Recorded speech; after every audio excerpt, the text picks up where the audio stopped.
ये कहानी बाप के लिए आपका नज़रिया बदल देगी।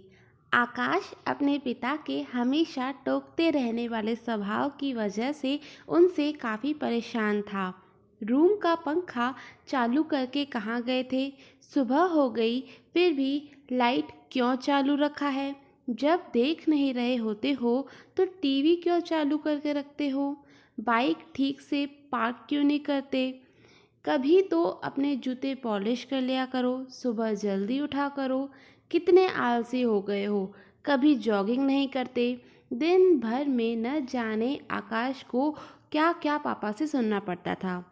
अभी बच्चा थोड़ी हूँ मैं, इतना बड़ा हो गया हूँ। 2 दिन बाद मेरा नौकरी के लिए इंटरव्यू होना है और पापा का बर्ताव किसी छोटे बच्चे जैसा है मेरे साथ। एक बार मुझे नौकरी लगने दो, छोड़कर चला जाऊंगा पापा को।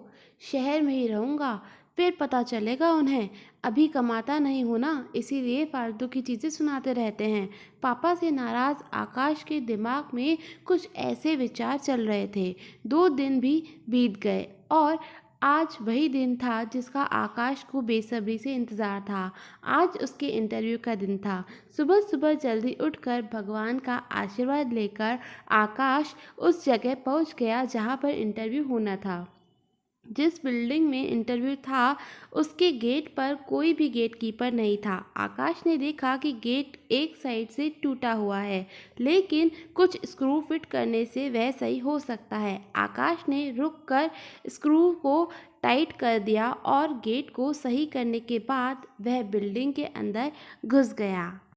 बिल्डिंग में दूसरे फ्लोर पर एक ऑफिस था जहां पर इंटरव्यू के लिए व्यवस्था की गई थी। जैसे ही आकाश उस फ्लोर पर पहुंचा तो उसने देखा कि ऑफिस के बाहर लोगों ने इधर उधर जूते और चप्पल निकाल कर रखे हैं, जबकि वहां पर जूते चप्पल रखने के लिए स्टैंड रखा हुआ था।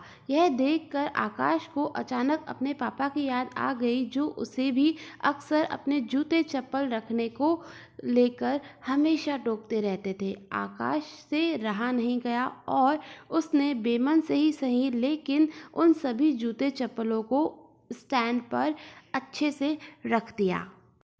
अंदर प्रवेश करने से पहले आकाश की नज़र ऑफिस के बाहर जल रही कई सारी लाइटों पर गई, जिनकी बिल्कुल भी ज़रूरत नहीं थी। सूरज की रोशनी इतनी थी कि लाइट्स बंद रहें तो भी कुछ फर्क नहीं पड़ने वाला था। उसने बाहर जल रही सारी लाइटों को बंद किया, फिर ऑफिस के अंदर प्रवेश कर गया। आकाश ने देखा कि ऑफिस में 20-25 कुर्सियां रखी हैं, लेकिन आगे की 10 कुर्सियों को छोड़कर बाकी सारी कुर्सियां खाली हैं और उन कुर्सियों के ऊपर लगे 2 पंखे बेवजह ही चालू हैं। उसने फिर से अपनी आदत के अनुसार दोनों पंखे बंद किए और बाकी फालतू पड़ी कुर्सियों को एक के अंदर एक रख कर साइड पर रख दिया और वहीं पर बैठकर अपना नंबर आने का इंतज़ार करने लगा। एक के बाद एक सभी कैंडिडेट्स का इंटरव्यू होने के बाद जब आकाश का नंबर आया तो वह थोड़ा सा नर्वस लेकिन निडर होकर इंटरव्यू लेने वाले के पास पहुंचा। इंटरव्यू लेने वाले ने उसे अपने पास रखी कुर्सी पर बैठने के लिए कहा और थोड़ी देर तक दोनों में कुछ भी बातचीत नहीं हुई। फिर इंटरव्यूअर ने आकाश से पूछा, तुम कल से नौकरी ज्वाइन कर सकते हो क्या? आकाश के कुछ समझ में नहीं आ रहा था कि यह उसे नौकरी पक्के होने का कंफर्मेशन है या फिर कोई ट्रिकी सवाल। बाद में इंटरव्यू लेने वाले ने जब सैलरी और क्या काम करना है ये बताया, तब आकाश को यकीन हुआ कि उसकी जॉब पक्की हो गई है। आकाश बहुत खुश था, लेकिन समझ नहीं पा रहा था कि न कोई सवाल, न एक्सपीरियंस के बारे में पूछा, फिर कैसे उसे जॉब के लिए फाइनल कर लिया गया। उसके चेहरे का सवाल या एक्सप्रेशन देख इंटरव्यू लेने वाले ने खुद ही कहा, कुछ सवाल या पेपर्स कभी आदमी की काबिलियत नहीं बता पाते। हमने इस बिल्डिंग में प्रवेश करने से लेकर प्रतीक्षा कक्ष तक कुछ अव्यवस्थाएं सेट कर रखी थी। वहीं पर आप सभी की परीक्षा थी। हमने सीसीटीवी पर देखा कि आने वाले सभी कैंडिडेट्स में आप ही एक अकेले व्यक्ति थे जिन्होंने गेट के स्क्रू ठीक करने से लेकर बेवजह चल रहे बल्ब और पंखे बंद किए।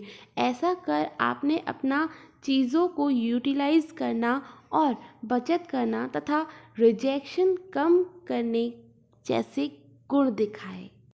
आगे बढ़कर आपने बूट और चप्पल और कुर्सियाँ ठीक करके दिखा दिया कि आप अपने काम के लिए कितने वफादार हो सकते हैं और किस हद तक जा सकते हैं।